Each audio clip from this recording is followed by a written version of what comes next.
Dahil sa pagbagal ng galaw ng bagyong Nina, inaasahang magtatagal pa ito sa loob ng Philippine Area of Responsibility. Huling namataan ng pag-asa ang mata ng bagyo, 860 kilometers silangan ng Cagayan. May lakas ng hangin itong aabot sa 120 kilometers per hour at bugsong aabot sa 150 kilometers per hour. Kumikilos ito pa Kanluran, Hilagang Kanluran sa bilis na 7 kilometers per hour.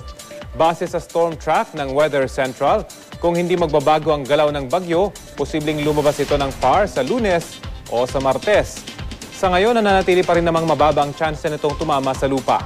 Bagamat wala pa rin direktang epekto ang bagyo, magdadala naman ng pag-ulan ng trough o extension ng bagyo sa Southern Luzon, kabilang na po ang Bicol Region. Malaki rin ang chance ng pag-ulan dito sa Metro Manila, pero dulot po ito ng local thunderstorms. Sa mga aabuti ng gabi sa labas ng kanilang bahay, huwag pong kalimutan ang inyong panangga sa ulan. Makararanas din ng pag-ulan ang Visayas dulot ng trough ng Typhoon Nina. Hanging habagat na pinaigting ng bagyo naman ang dahilan ng pag-ulan sa malaking bahagi ng Mindanao at dahil pa rin sa bagyo, matataas na alon ang inaasahan sa eastern at northern seaboards ng Luzon at eastern seaboards ng Visayas. Kaya naman inaabisuhan na po ang mga maglalayag dyan na hanggat maaari ay ipagpaliban muna ang inyong mga biyahe.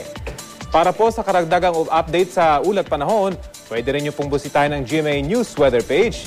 Dito pwede nyo masilip ang magiging lagay ng panahon sa mga susunod na oras o sa loob ng 5 araw, kahit saan sa loob at maging sa ilang lugar sa labas ng bansa.